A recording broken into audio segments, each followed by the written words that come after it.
Daniel capítulo 3, versículos de 21 a 25 e depois de 28 a 30.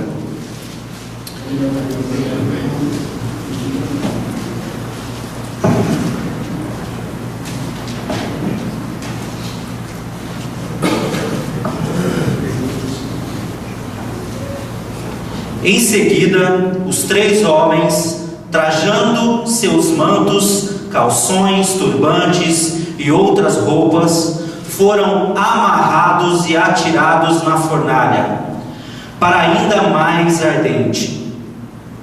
A ordem do rei era tão urgente e a fornalha estava tão quente que as chamas mataram os soldados que empurraram Sadraque, Mesaque e Abednego para dentro do incinerador. Eles caíram amarrados dentro da fornalha ardente em chamas. Mas logo depois o rei Nabucodonosor, assustado, levantou-se depressa e indagou aos seus conselheiros: não lançamos 3 homens amarrados dentro da fornalha em chamas? E todos responderam: sim, ó rei, assim fizemos.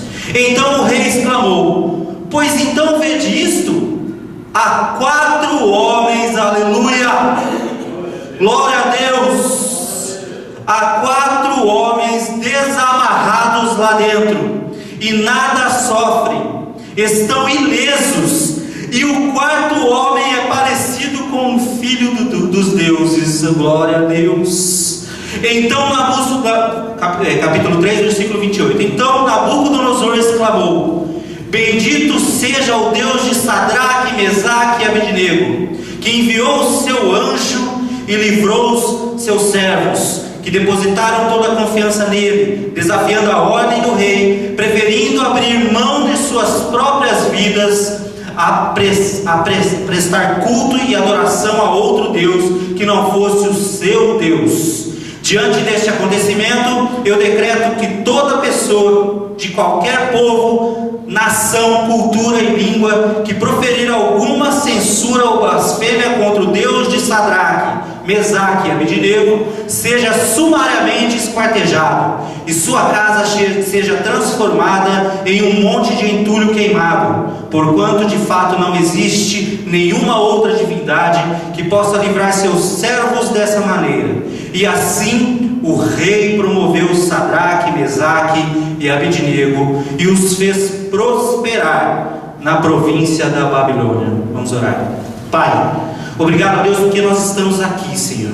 Obrigado, Senhor, porque o Senhor pode falar aos nossos corações com liberdade, ó Deus. Me usa aqui, Senhor. Eu sei, ó Pai, que eu não sou merecedor, ó Deus, mas o Senhor nos capacita, ó Deus. Pai, que eu possa ministrar a Tua palavra, que o Senhor ministrou ao meu coração, ao coração destes homens que estão aqui, ó Deus. Que eles possam, ó Pai, sair daqui, Senhor, transformados, ó Deus, através do Teu Espírito Santo, ó Deus. Que cada um aqui receba, Senhor, a Ti, ó Pai, e que possa prestar a Ti, Senhor, toda a honra, toda a glória e toda a majestade. É no nome santo e precioso do nosso Senhor e Salvador Jesus Cristo que eu oro e agradeço. Amém. Pode sentar, queridos.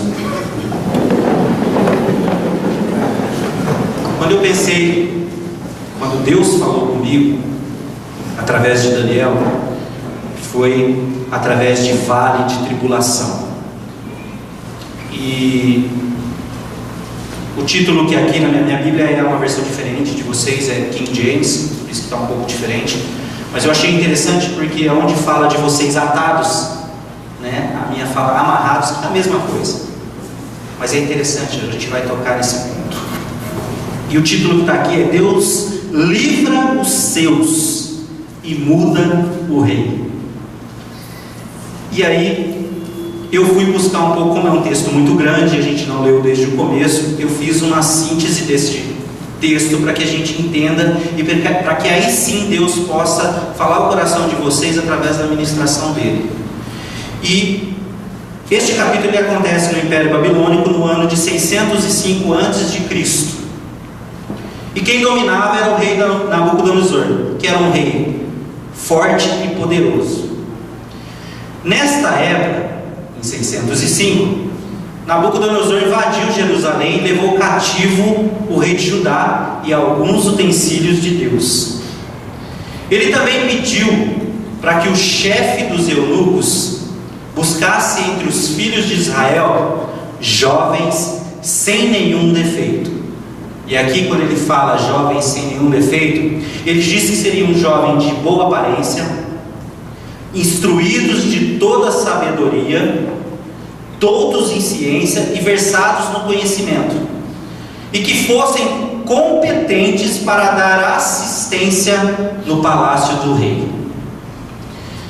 Entre os de Judá se achavam nessas condições que o rei Nabucodonosor pediu ao chefe dos eunucos: Daniel, Ananias, Misael e Azarias, aos quais o chefe dos eunucos colocou os nomes de Beltesazar, Sadraque, Mesaque e Abednego.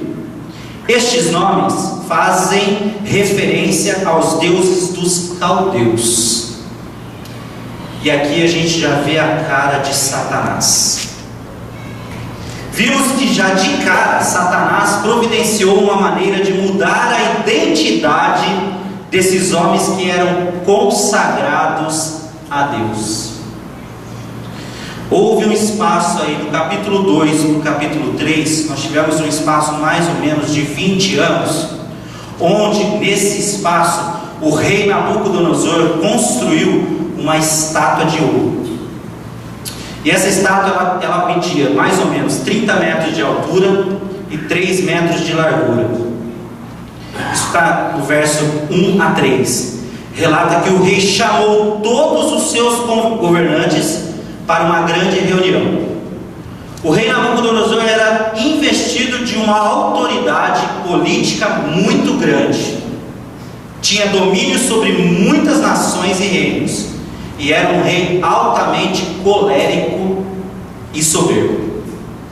Neste texto, ele convoca todas as autoridades de seu reino e domínio para que todos se prostrassem diante de uma estátua de ouro que ele levantou. E alguns teólogos, pastores, acham que a soberba deste rei era tão grande que supõe que essa estátua era a sua própria imagem.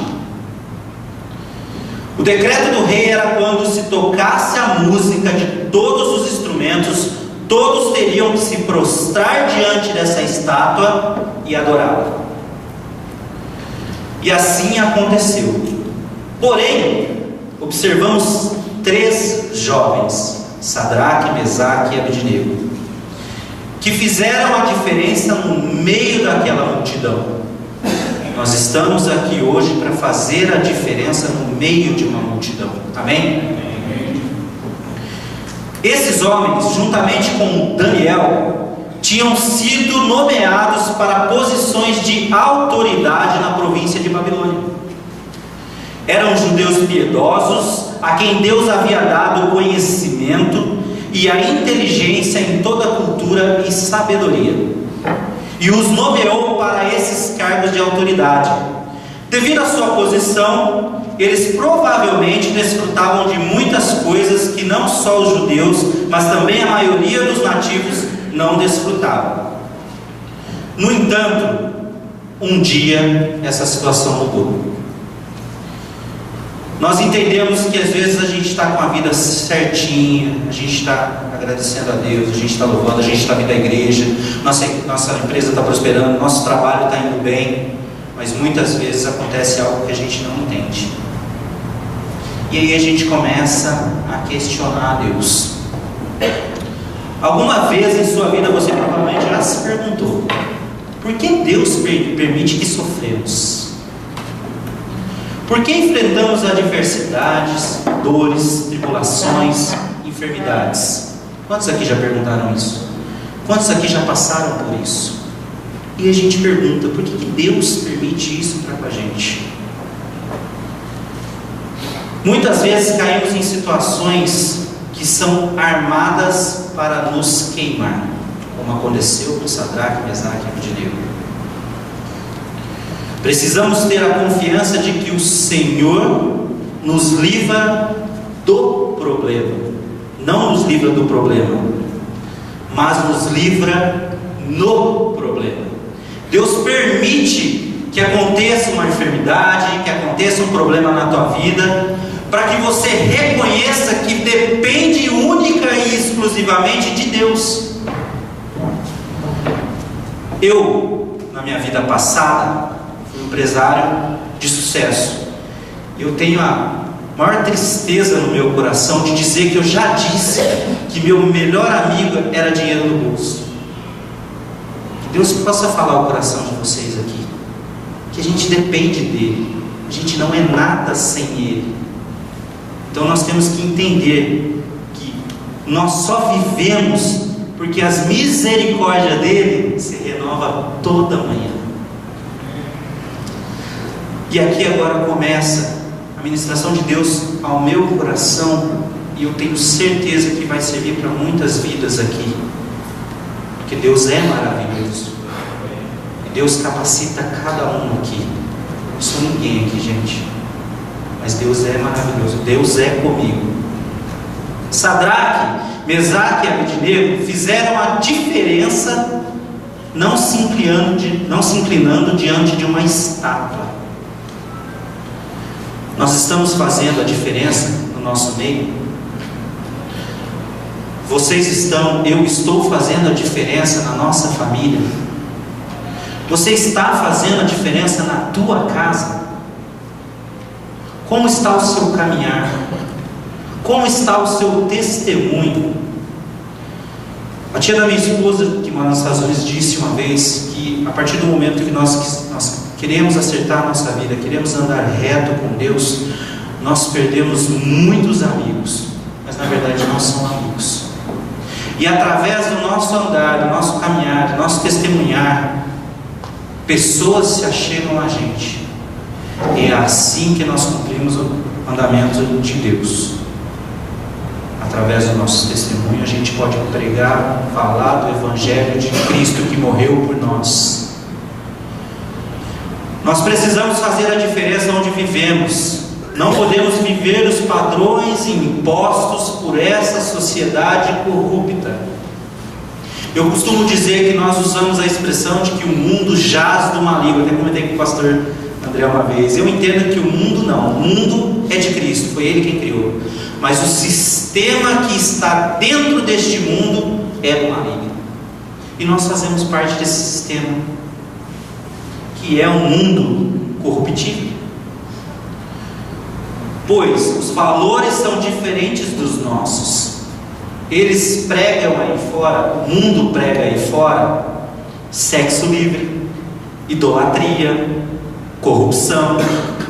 Mas não é isso que nós ouvimos aqui na casa de Deus. Mas nós fazemos parte do mundo aí fora.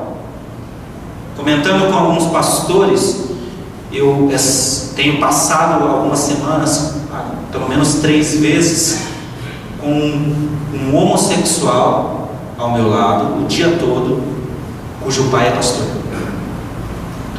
E nós temos que saber lidar com isso. Nós cristãos, nós que vivemos a palavra de Deus, não devemos apontar o pecado dele.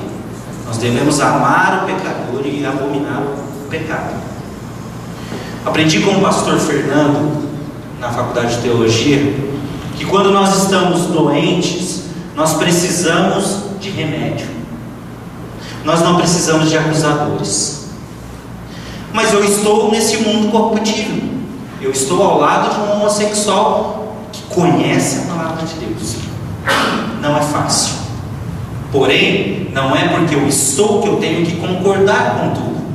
Mas nós temos que ter sabedoria, e sabedoria que pertence a Cristo. Conversar com essa pessoa e ser o remédio na vida dele, através de Cristo Jesus. Uma sociedade onde tudo é normal e pode tudo.